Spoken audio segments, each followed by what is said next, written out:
मनु भाकर, जिन्होंने देश के लिए एक नहीं 2 ओलंपिक मेडल जीते, देश की पहली महिला बन गई, वो भी कुल 22 साल की उम्र में, जिन्होंने शूटिंग में देश के लिए मेडल जीता, एक व्यक्तिगत रूप से और एक टीम इवेंट से। देश के हर नागरिक के मन से बधाई निकल रही थी और फक्र हो रहा था कि इस 22 साल की लड़की ने देश के लिए गर्व का अवसर लेकर आया।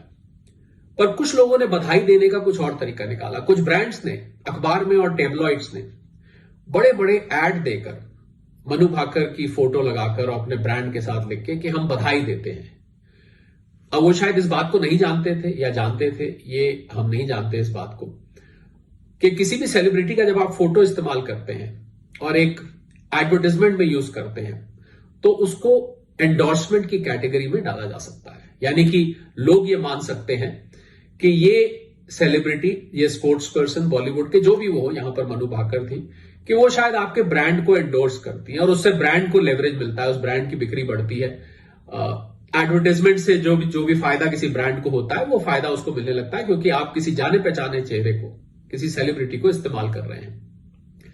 मनु भाकर के जो स्पोर्ट्स मैनेजर हैं, एक स्पोर्ट्स एंडोर्सिंग एजेंसी होती है जो कि हर सेलिब्रिटी को के ब्रांड्स की देखरेख करती है, उनके साथ डील्स करती है, उन्होंने नोटिस भेज दिया है इन ब्रांड्स को, लीगल नोटिस भेज दिया है कि साहब आपने गलत किया, आपको ये राइट नहीं है, बिना हमसे परमिशन लिए आप मनु भाकर की चेहरे को नहीं इस्तेमाल कर सकते हैं, भले ही आप बधाई संदेश क्यों नहीं दे रहे हैं। तो लीगल नोटिस जा चुका है, देखते हैं क्या होता है। अमूमन ऐसे केसेस में मेरे एक्सपीरियंस के हिसाब से सालों चलते रहते हैं और अल्टीमेटली फिर माफी मांग के बाहर आ जाया जाता है। पर मुझे लगता है कि उन ब्रांड्स को जिम्मेवारी के साथ काम करना चाहिए, किसी के भी चेहरे को बिना उसकी इजाजत के इस्तेमाल नहीं करना चाहिए। भले ही आप बधाई देना चाहते हैं, अगर आप बधाई देना चाहते हैं तो आप व्यक्तिगत रूप से दे सकते हैं, आप उनके ट्विटर हैंडल पे, उनके सोशल मीडिया पर आप बधाई संदेश लिख के छोड़ सकते हैं।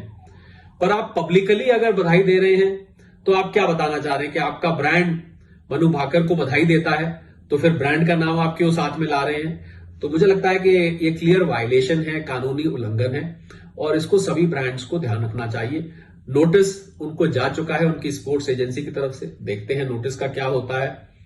मुझे ऐसा लगता है कि शायद सॉरी कह के मामला निबट जाए, पर कल को जुर्माना भी लग सकता है। सेहत भी पैसा भी न्यूज में, ऐसे ही हम आपके लिए सेहत से जुड़ी और रुपए पैसे से जुड़ी खबरें लेकर आते रहते हैं। इस चैनल के साथ जुड़े रहिए, फिर ऐसी ही किसी खबर के साथ दोबारा आपके साथ जुड़ेंगे। धन्यवाद।